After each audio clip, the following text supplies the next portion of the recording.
సుబ్బారావు, నువ్వా? నేనేనండి. బిడ్డల్ని ఎలా పెంచారండి మీరు? అలాంటిది ఇప్పుడేంటండి ఇలా చేశారు? ఏం చేశాను? మీ పెద్ద కూతురు విద్యని ఇలాంటి పరిస్థితుల్లో చూస్తుంటే చాలా బాధగా ఉంది. విద్యకేమైంది? ఏమైందంటారేంటండి? మీకు తెలియకుండానే ఇలా జరుగుతుందా? మీ కూతురు వచ్చి స్కూల్లో స్వీపర్గా పనిచేయడం ఏంటండి?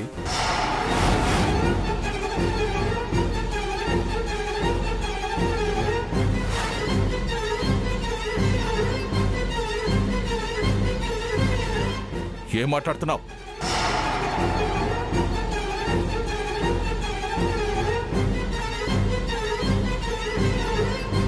కళ్ళ ముందు చూస్తున్న దాని గురించే మాట్లాడుతున్నాను. ఈ ఊరికే పెద్ద మనిషి మీరు. మీ కూతురు ఇలాంటి పని చేస్తుందంటే మీరు ఎలా ఊరుకుంటున్నారు? నా కూతురు స్వీపర్ పని చేయడం ఏంటి? వస్తున్నాను, నేను ఇప్పుడే వస్తున్నాను. ఏంటి మావయ్య గారు, ఏమైంది? విద్య స్వీపర్ పనిచేస్తుందా? అంత కర్మ తనకెందుకు? అక్క స్వీపర్ పని చేయడం ఏంటొదినా? నాకు అదే అర్థం కావడం లేదు. అయినా తను బాగుండాలని ఆస్తి కూడా ఇచ్చాం కదా, అయినా ఎందుకు అలాంటి పని చేస్తుంది? ఇచ్చిన ఆస్తి సరిపోకనా? లేదు అంటే మన పరువు తీయటానికి చేస్తుందా? మన ఇంట్లో ఎలా ఉంది, ఆ ఇంటికి పోయాక ఎలా ఉంది?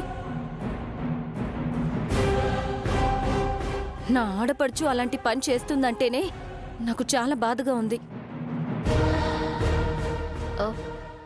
ఏంటి నాన్న, అక్క అలాంటి పని చేస్తుంది అంటున్నా ఏం మాట్లాడవు? నా కళ్ళతో చూడకుండా నేనేమీ మాట్లాడలేను. నా బిడ్డ అలాంటి పని చేయడమేంటో నేనిప్పుడే వెళ్ళొస్తాను.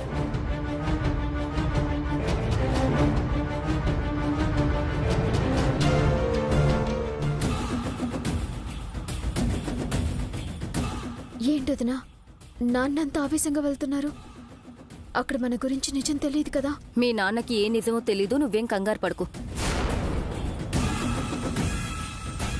మీ అక్క చెప్పాలనుకున్నా వినే స్థితిలో మీ నాన్నుండడు. నాకు భయంగా ఉందొదినా. నేను చెప్తున్నాను కదా, మీ అక్క మీ నాన్నకి దూరం కాబోతుంది. అలా అయితే మనకి టెన్షన్ లేదు. మన గురించి బయటపడకుండా ఉంటే నాకదే చాలు.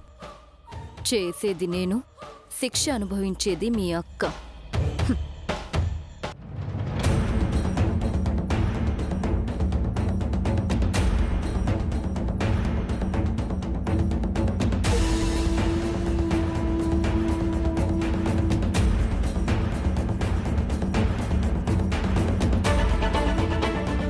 మీ కూతురు వచ్చి స్కూల్లో స్వీపర్గా పనిచేయడం ఏంటండి? నేను మోయలేని బరువు బాధ్యతల్ని నాపై పెట్టారు. అవి నేను మోయలేకపోతున్నాను నాన్న. ఇంటి మనిషి చేతుల్లో ఉండాల్సిన పెత్తనం పరాయిదాన్ని నా చేతిలో ఉండడం ఎంతవరకు కరెక్ట్ నాన్న?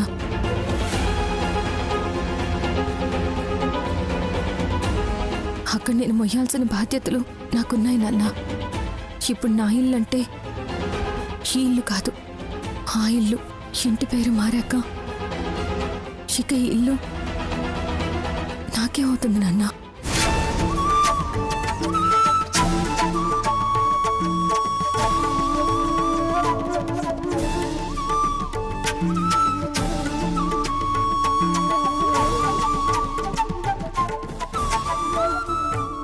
మీ కూతురు వచ్చి స్కూల్లో స్వీపర్గా పనిచేయడం ఏంటండి?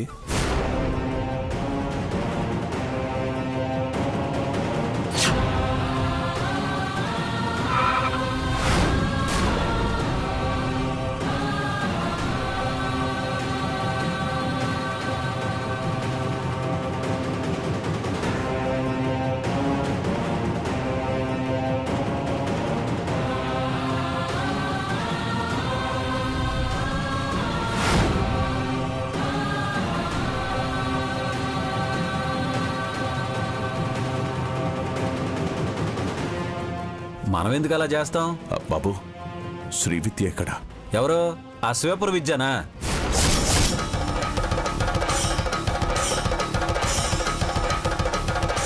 అదిగో అక్కడుంది.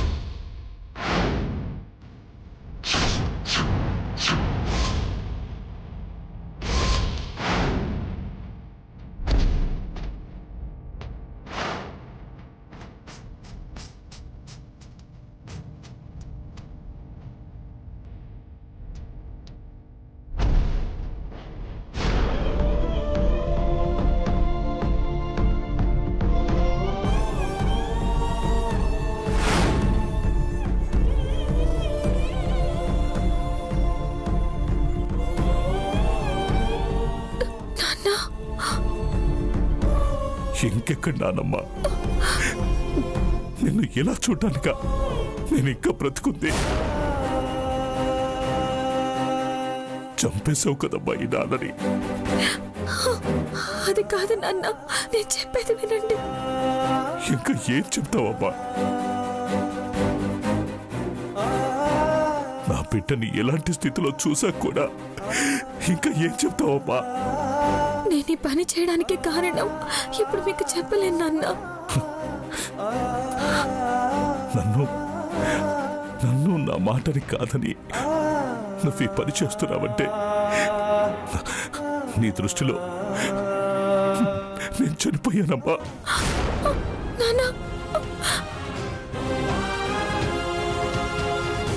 తల పగిలిపోతుంది అమ్మా, నరాలు చెట్లిపోతున్నాయి.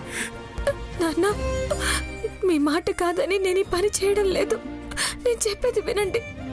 నా పరిస్థితి అర్థం చేసుకోండి నాన్న. నేను ఇలా చూసిన క్షణమే మీ నాన్న చచ్చిపోయాడమ్మా. ఓ తండ్రిగా నీకోసం నేను చేయాల్సింది చేసినా నా మాట కాదని నన్నేమి నీ కానివాణ్ణి చేశావు. నువ్వు ఇలాంటి పని చేస్తూ బతుకుతున్నావంటే భగవంతుడా, ఇంకా ఎందుకయ్యా నేను బ్రతుకున్నాను? నా బిడ్డ బతుకు మార్చలేని నేను ఓ తండ్రినేనా?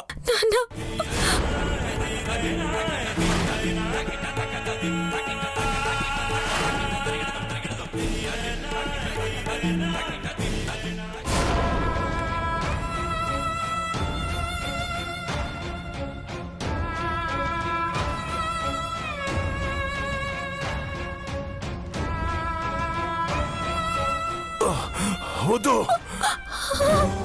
నా దగ్గరికి రావద్దు. నాన్న, ఏమైంది నాన్న? ఏమైంది నాన్న?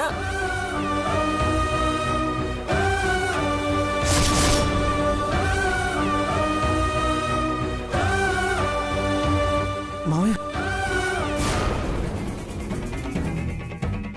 రావద్దంటున్నానుగా. ఇంకా నేను బతకడంలో అర్థం లేదు. నా బిడ్డ పని మనిషిగా బతుకుతుందా? నేను నాన్న, మావయ్య, మావయ్య, నాన్న, నాన్న.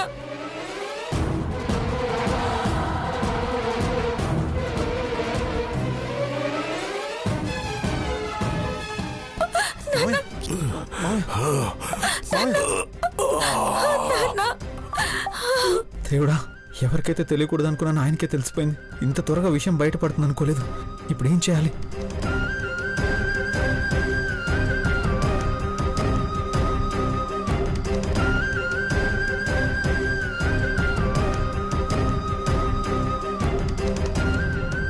నాన్న, నా వల్లే మీరు ఇలా అయిపోయారు. మావయ్య, పాపం ఆయన చాలా పెద్ద మనిషి. అలాంటి ఆయన కూతురు స్వీపర్గా, అల్లుడు ప్యూనుగా పనిచేస్తున్నాడని తెలిసి తట్టుకోలేకపోయినట్టున్నారు. అనవసరంగా ప్రాణాల మీదకు తెచ్చుకున్నారు. ఆయన తెచ్చుకోలేదు, వీళ్ళిద్దరే తెచ్చారు. ఇలాంటి పనులు చేసి పరువు తీస్తుంటే ఆయన గుండె తట్టుకోలేకపోయినట్టుంది పాపం. గణపతి గారు, ఒక పక్కన ఆయన పడిపోయి ఉంటే ఇలా మాట్లాడుతూ కూర్చుంటే ఎలా? ముందు ఆయన్ని హాస్పిటల్కి తీసుకెళ్ళాలి. గణపతి, అర్జెంటుగా అంబులెన్స్కి కాల్ చేయి.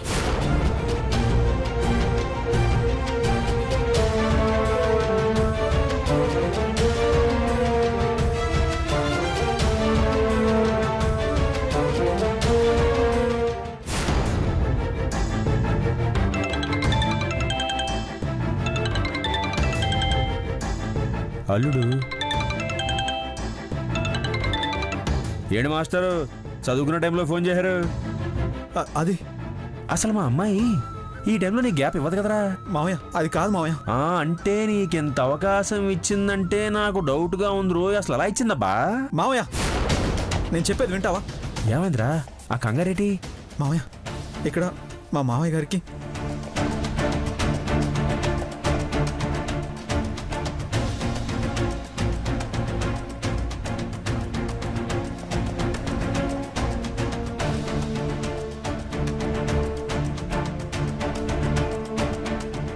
అవునా? ఇప్పుడు ఎలా ఉందిరా? ఇంకా ఏం తెలియదు మావయ్య. హాస్పిటల్కి తీసుకెళ్లారు. ఏం జరుగుతుందోనని భయంగా ఉంది. అయినా ఆదినారాయణ గారు అక్కడికి ఎందుకు వచ్చారా? తెలీదు మావయ్య, ఇంతలో ఇలా జరిగిపోయింది. మరి ఇప్పుడు వెళ్ళారా? ఏం చేద్దాం? శ్రీశైలం, ఎవరికేమైందిరా? నేను చేస్తాను రా. అది ఆదినారాయణ గారు ఉన్నట్టుండి పడిపోయారంటక్క. అయ్యో అవునా? పాపం అల్లుడు కంగారు పడుతూ ఫోన్ చేశాడు. నీళ్ళో తనక్క. శ్రీశైలం, శ్రీశైలం ఆగరా, నేను వస్తాను పద. నువ్వేడకక్క? అదేంట్రా అలా అంటావు? మన విద్య వాళ్ళ నాన్నగారికి ఒంట్లో బాలేదని తెలిసి కూడా రాకుండా ఎలా ఉండమంటావురా? ఇక్కడ ఆయన ఆరోగ్యం గురించి నీకు తెలిసింది. అక్కడి దాకా వస్తే నీ ఆరోగ్యం ఏమైపోతుందో ఏటో. అక్క అక్కడికి నువ్వెందుకు? నేను వెళ్తున్నా కదా. నేనొస్తే నీకు నష్టమేంట్రా? నాకు నష్టం ఏముందక్క? నీ గురించి ఆలోచించే వద్దంటున్నాను. ఇప్పుడు నువ్వు ఆసుపత్రికి వస్తావు, అక్కడ వాతావరణం చూసి కంగారు పడతావు. అసలు నీ ఆరోగ్యం బాలేదు. నువ్వు కాస్త డీలా పడినా అల్లుడు భయపడతాడు. అందుకే వద్దంటున్నాను. అది కాదురా అక్క, నేను వస్తున్న మాట నువ్వు ఇక్కడే ఉండు.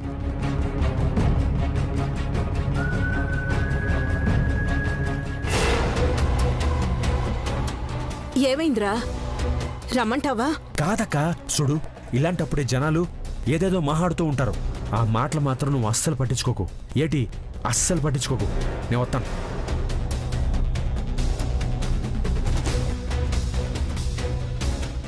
అయ్యో, అన్నయ్య గారికి బాలేదు అంటే విద్య ఎంత అల్లాడిపోతుందో ఏంటో.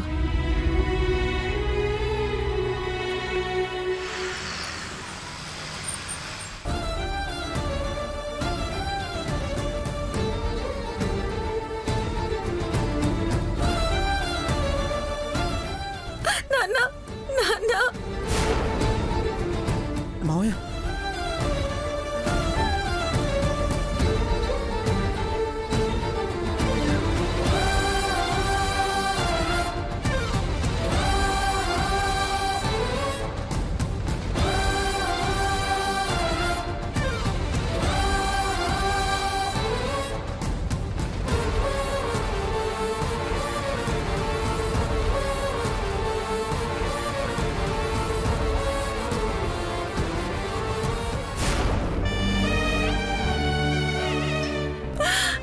విద్య విద్య విద్య ఏంటిది? మావయ్య గారికి ఏం కాదు, నువ్వేం భయపడకు. మావయ్య గారు క్షేమంగా తిరిగి వస్తారు.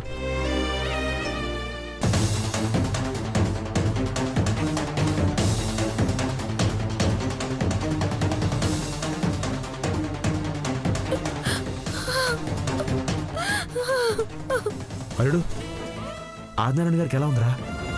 ఇప్పుడే లోపలికి తీసుకెళ్లారు మావయ్య. అసలు ఏం జరిగిందిరా? స్కూల్లో విద్యను చూడగానే బాగా ఎమోషనల్ పడిపోయారు.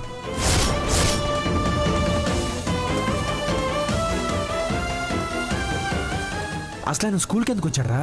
తెలీదు మావయ్య.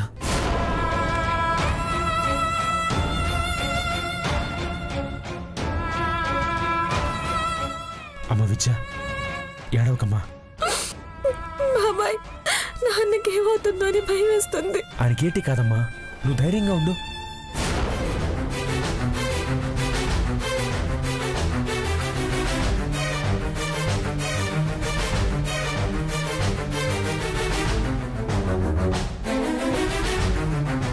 విద్య, నాన్నకి ఎలా ఉందమ్మా?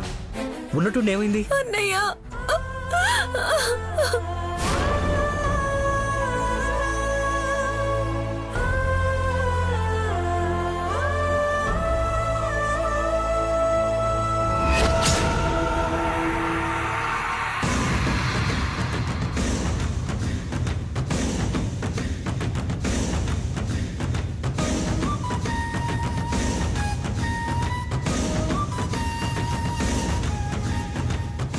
పర్వాలేదు, మనం ఇచ్చిన టాబ్లెట్ బాగానే పనిచేసింది.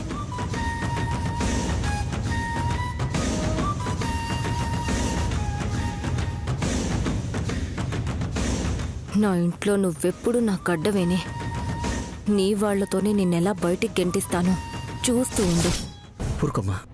ఎంతో ఆరోగ్యంగా ఉండే నాన్న పడిపోయారంటే నాకేం అర్థం కావట్లేదు. అసలేం జరిగింది బావా? ఇంటి దగ్గర ఉన్నప్పుడు కూడా మావయ్య బాగానే ఉన్నారు. స్కూల్ దగ్గర నుంచి ఫోన్ రాగానే టెన్షన్ పడ్డారు. మాతో కూడా ఏం చెప్పకుండా బయలుదేరి వెళ్ళిపోయారు.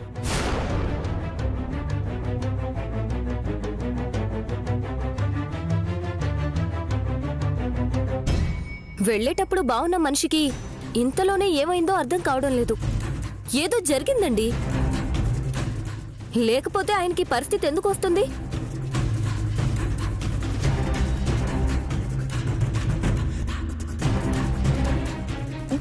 ఖచ్చితంగా నువ్వే నాన్నేదో చేసుంటావు.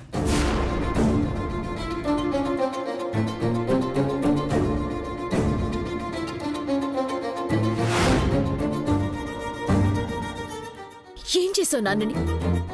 ఎందుకు నాన్న అలా అయిపోయారు?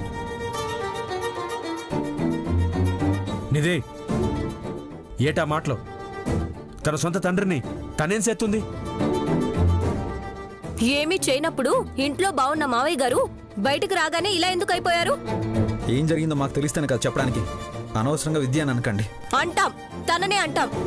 స్కూల్కి వెళ్ళిన తర్వాతే ఇలా జరిగిందంటే దానికి కారణం తను కాకపోతే ఇంకెవరు?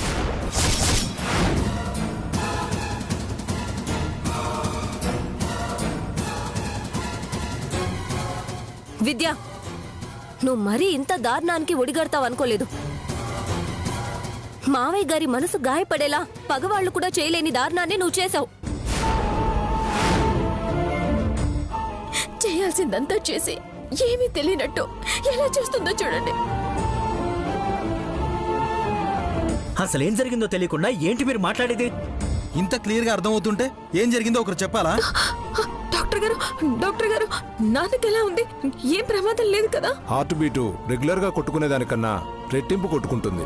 హై బీపీ కారణంగా ఆయన స్పృహ తప్పిపోయారు. డాక్టర్ గారు, మీరు చెప్పేది వింటుంటే చాలా భయంగా ఉంది. ఆయనకేం ప్రమాదం లేదుగా? కండిషన్ అయితే చాలా క్రిటికల్గానే ఉంది.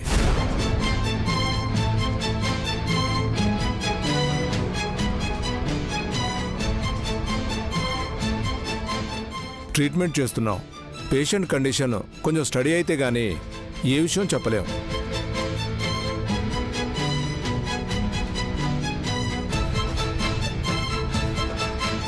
ఇప్పుడు ప్రశాంతంగా ఉండి నాన్న గుండె తట్టుకోలేని పని ఏం చేశావు? బీపీ వచ్చి పడిపోయారంటే ఆయన ఏం దారుణం చూశారో, ఏం మాటలు విన్నారో.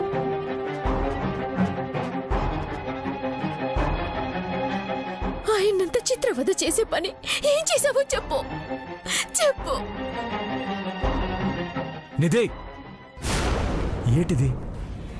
సొంతోళ్లే పరాయి ఓళ్ల మాట్లాడడం మంచిది కదమ్మా. విద్య మీ ఇంటి నుంచి మా ఇంటికి వచ్చింది. అలాంటప్పుడు తన గురించి మాకంటే మీకే బాగా తెలియాలి. తెలుసు కాబట్టే వాళ్ళు మాట్లాడుతున్నారు. మధ్యలో నువ్వు మాట్లాడకు మావా. రే సుబ్బో, వదినంటే తల్లి తర్వాత తల్లి లాంటిది. వాళ్ళలా మాట్లాడుతుంటే మాట్లాడాల్సింది నేను కాదు, నువ్వు. ఎవరు ఏం మాట్లాడాల్సిన అవసరం లేదు. ముందు నువ్వు ఇక్కడి నుంచి వెళ్ళి.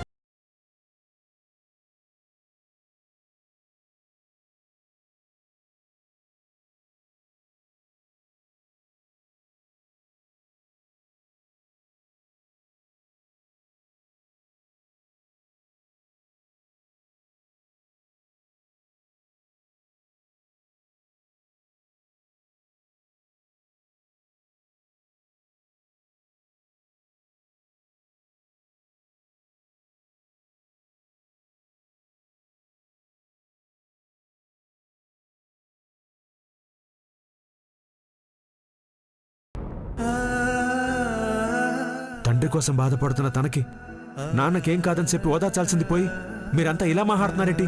అదంతా నటన. తనే మా నాన్నని ఇలా చేసింది.